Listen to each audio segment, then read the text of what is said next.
Hey, this is Teresa Matsura, and you're listening to Uncanny Japan. When's the last time I told you a story by Lafcadio Hearn? Well, I know the answer, and it was in August in 2021. That's when. So let's remedy that. Today, let me tell you a classic and one of my favorites, Rokurokubi. Would you like to explore the stranger, more obscure corners of Japanese culture? Dig a little deeper into superstitions, curious customs, and all those mysterious creatures that inhabit the land? If so, then this is the podcast for you. Uncanny Japan is where I, author Teresa Matsura, share all the fascinating tidbits I unearth while doing research for my writing. From the bizarre to the ghastly, and everything in between. I hope you enjoy the show.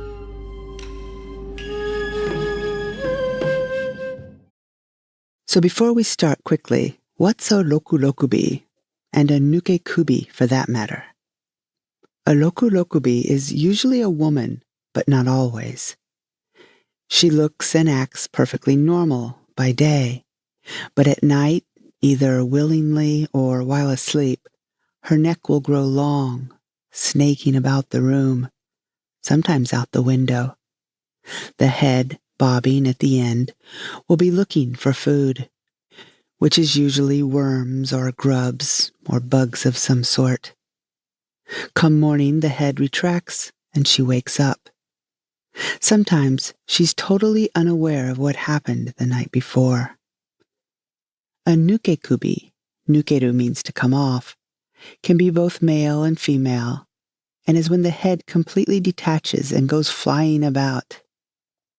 These fellows like to attack in packs, and a bit more bloodthirsty than the Rokurokubi. The following story by Lafcadio Hearn is titled Rokurokubi, but what he's talking about is actually a nuke-kubi. A couple words that show up in the story that aren't explained. Koromo is a Buddhist robe. Ro is an indoor hearth for cooking. Miyage is omiyage or souvenir. The province of Kai is what is now Yamanashi Prefecture. And I think that's it. So here's the story. Rokurokubi. Nearly 500 years ago, there was a samurai named Isogai Hidazaemon Takezura in the service of the Lord Kikuji of Kyushu. This Isogai had inherited from many warlike ancestors a natural aptitude for military exercises and extraordinary strength. While yet a boy, he had surpassed his teachers in the art of swordsmanship, in archery, and in the use of the spear, and had displayed all the capacities of a daring and skillful soldier. Afterwards, in the time of the Eikyo War, he so distinguished himself that high honors were bestowed upon him. But when the house of Kikuji came to ruin, Isogai found himself without a master. He might then easily have obtained service under another daimyo, but as he had never sought distinction for his own sake alone, and as his heart remained true to his former lord, he preferred to give up the world. So he cut off his hair and became a traveling priest, taking the Buddhist name, Cairo. But always, under the koromo of the priest, Cairo kept warm within him the heart of a samurai. As in other years he had laughed at peril, so now also he scorned danger. And in all weathers and all seasons he journeyed to preach the good law in places where no other priest would have dared to go. For that age was an age of violence and disorder, and upon the highways there was no security for a solitary traveler, even if he happened to be a priest. In the course of his first long journey, Cairo had occasion to visit the province of Kai. One evening, as he was traveling through the mountains of that province, darkness overcame him in a very lonesome district, leagues away from any village. So he resigned himself to pass the night under the stars, and having found a suitable grassy spot by the roadside, he lay down there and prepared to sleep. He had always welcomed discomfort, and even a bare rock was for him a good bed when nothing better could be found, and the root of a pine tree an excellent pillow. His body was iron, and he never troubled himself about the dews or rain or frost or snow. Scarcely had he lain down when a man came along the road, carrying an axe and a great bundle of chopped wood. This woodcutter halted on seeing Cairo lying down, and after a moment of silent observation, said to him in a tone of great surprise, "What kind of man can you be, good sir, that you dare to lie down alone in such a place as this? There are haunters about here, many of them. Are you not afraid of hairy things?" "My friend," cheerfully answered Cairo, "I am only a wandering priest, a cloud and water guest, as folks call it, unsui no ryokaku, and I am not in the least afraid of hairy things, if you mean goblin foxes or goblin badgers, or any creatures of that kind. As for lonesome places, I like them. They are suitable for meditation. I am accustomed to sleeping in the open air, and I have learned never to be anxious about my life." "You must be indeed a brave man, sir priest," the peasant responded, "to lie down here. This place has a bad name, a very bad name. But as the proverb says it, kunshi ayayuki ni chikayorazu. The superior man does not needlessly expose himself to peril. And I must assure you, sir, that it is very dangerous to sleep here. Therefore, although my house is only a wretched thatched hut, let me beg of you to come home with me at once. In the way of food I have nothing to offer you, but there is a roof at least, and you can sleep under it without risk." He spoke earnestly, and Cairo, liking the kindly tone of the man, accepted his modest offer. The woodcutter guided him along a narrow path, leading up from the main road through the mountain forest. It was a rough and dangerous path, sometimes skirting precipices, sometimes offering nothing but a network of slippery roots for the foot to rest upon, sometimes winding over and between masses of jagged rock. But at last Cairo found himself upon a cleared space at the top of the hill, with a full moon shining overhead, and he saw before him a small thatched cottage, cheerfully lighted from within. The woodcutter led him to a shed at the back of the house, whither water had been conducted through bamboo pipes from some neighboring stream, and the two men washed their feet. Beyond the shed was a vegetable garden and a grove of cedars and bamboos, and beyond the trees appeared the glimmer of a cascade pouring from some loftier height and swaying in the moonshine like a long white robe. As Cairo entered the cottage with his guide, he perceived 4 persons, men and women, warming their hands at a little fire kindled in the ro of the principal apartment. They bowed low to the priest and greeted him in the most respectful manner. Cairo wondered that persons so poor and dwelling in such a solitude should be aware of the polite forms of greeting. "These are good people," he thought to himself, "and they must have been taught by someone well acquainted with the rules of propriety." Then turning to his host, the aruji, or house-master, as the others called him, Cairo said, "From the kindness of your speech, and from the very polite welcome given to me by your household, I imagine that you have not always been a woodcutter. Perhaps you formerly belonged to one of the upper classes." Smiling, the woodcutter answered, "Sir, you are not mistaken. Though now living as you find me, I was once a person of some distinction. My story is the story of a ruined life, ruined by my own fault. I used to be in the service of a daimyo, and my rank in that service was not inconsiderable. But I loved women and wine too well, and under the influence of passion I acted wickedly. My selfishness brought about the ruin of our house and caused the death of many persons. Retribution followed me, and I long remained a fugitive in the land. Now I often pray that I may be able to make some atonement for the evil which I did, and to re-establish the ancestral home. But I fear that I shall never find any way of so doing. Nevertheless, I try to overcome the karma of my errors by sincere repentance and by helping, as far as I can, those who are unfortunate.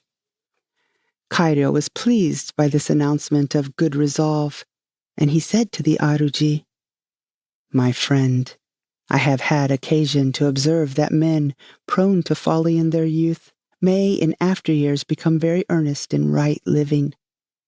In the Holy Sutras it is written that those strongest in wrongdoing can become, by power of good resolve, the strongest in right doing. I do not doubt that you have a good heart, and I hope that better fortune will come to you. Tonight, I shall recite the sutras for your sake, and pray that you may obtain the force to overcome the karma of any past errors." With these assurances, Cairo bade the Aruji good night, and his host showed him to a very small side room where a bed had been made ready. Then all went to sleep except for the priest, who began to read the sutras by the light of a paper lantern. Until a late hour he continued to read and pray. Then he opened a little window in his little sleeping room to take a last look at the landscape before lying down. The night was beautiful. There was no cloud in the sky, there was no wind, and the strong moonlight threw down sharp black shadows of foliage and glittered on the dews of the garden.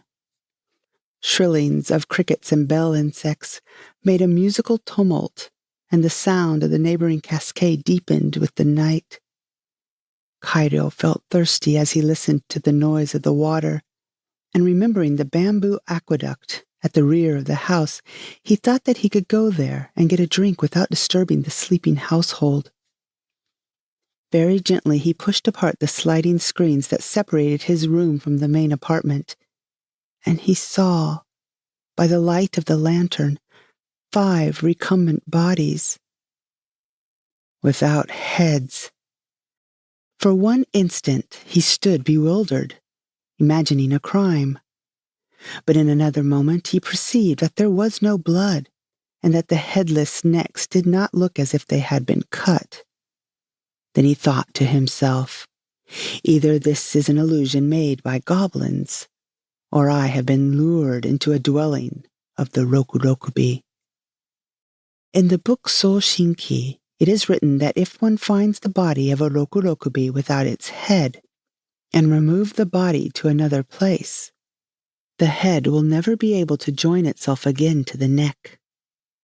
And the book further says that when the head comes back and finds that its body has been moved, it will strike itself upon the floor 3 times, bounding like a ball, and will pant as if in great fear, and presently die. Now, if these be Rokurokubi, they mean me no good, so I shall be justified in following the instructions of the book. He seized the body of the Aruji by the feet, pulled it to the window, and pushed it out. Then he went to the back door, which he found barred, and he surmised that the heads had made their exit through the smoke hole in the roof, which had been left open. Gently unbarring the door, he made his way to the garden, and proceeded with all possible caution to the grove beyond it. He heard voices talking in the grove, and he went in the direction of the voices, stealing from shadow to shadow, until he reached a good hiding place. Then, from behind a trunk, he caught sight of the heads, all 5 of them, flitting about and chatting as they flitted. They were eating worms and insects which they found on the ground or among the trees. Presently, the head of the otaji stopped eating and said, "Ah, that traveling priest who came tonight, how fat all his body is. When we shall have eaten him, our bellies will be well filled. I was foolish to talk to him as I did. It only set him to reciting the sutras on behalf of my soul. To go near him while he is reciting would be difficult, and we cannot touch him so long as he is praying. But as it is now nearly morning, perhaps he has gone to sleep. Some one of you go to the house and see what the fellow is doing." Another head, the head of a young woman, immediately rose up and flitted to the house, lightly as a bat. After a few minutes it came back and cried out huskily in a tone of great alarm, "That traveling priest is not in the house, he is gone. But that is not the worst of the matter. He has taken the body of our Aruji, and I do not know where he has put it." At this announcement, the head of the Aruji, distinctly visible in the moonlight, assumed a frightful aspect. Its eyes opened monstrously, its hair stood up bristling, and its teeth gnashed. Then a cry burst from its lips, and weeping tears of rage, it exclaimed, "Since my body has been moved, to rejoin it is not possible.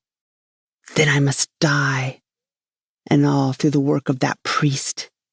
Before I die, I will get at that priest. I will tear him. I will devour him. And there he is, behind that tree. Hiding behind that tree.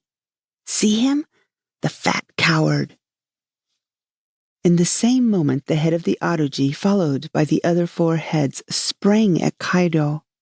But the strong priest had already armed himself by plucking up a young tree. And with that tree, he struck the heads as they came, knocking them from him with tremendous blows. 4 of them fled away. But the head of the Aruji, though battered again and again, desperately continued to bound at the priest, and at last caught him by the sleeve of his robe. Cairo, however, as quickly gripped the head by its topknot and repeatedly struck it. It did not release its hold, but it uttered a long moan, and thereafter ceased to struggle. It was dead, but its teeth still held the sleeve, and for all his great strength, Cairo could not force open the jaws. With the head still hanging to his sleeve, he went back to the house, and there he caught sight of the other 4 Rokurokubi squatting together with their bruised and bleeding heads reunited to their bodies. But when they perceived him at the back door, all screamed, the priest," and fled through the other doorway out into the woods. Eastward the sky was brightening. Day was about to dawn, and Cairo knew that the power of the goblins was limited to the hours of darkness. He looked at the head clinging to his sleeve, its face all fouled with blood and foam and clay, and he laughed aloud as he thought to himself, "What a miyage, the head of a goblin." After which he gathered together his few belongings and leisurely descended the mountain to continue his journey. Right on he journeyed until he came to Suwa of Shinano, and into the main street of Suwa he solemnly strode, with the head dangling at his elbow. Then women fainted, and children screamed and ran away, and there was a great crowding and clamoring until the torite, as police in those days were called, seized the priest and took him to jail. For they supposed the head to be the head of a murdered man who, in the moment of being killed, had caught the murderer's sleeve in his teeth. As for Cairo, he only smiled and said nothing when they questioned him. So after having passed a night in prison, he was brought before the magistrates of the district. Then he was ordered to explain how he, a priest, had been found with the head of a man fastened to his sleeve, and why he had dared thus shamelessly to parade his crime in the sight of people. Cairo laughed long and loudly at these questions, and then he said, "Sirs, I did not fasten the head to my sleeve. It fastened itself there, much against my will, and I have not committed any crime, for this is not the head of a man. It is the head of a goblin. And if I caused the death of a goblin, I did not do so by shedding any blood, but simply by taking the precautions necessary to assure my own safety." And he proceeded to relate the whole of the adventure, bursting into another hearty laugh as he told of his encounter with the 5 heads. But the magistrates did not laugh. They judged him to be a hardened criminal, and his story an insult to their intelligence. Therefore, without further questioning, they decided to order his immediate execution.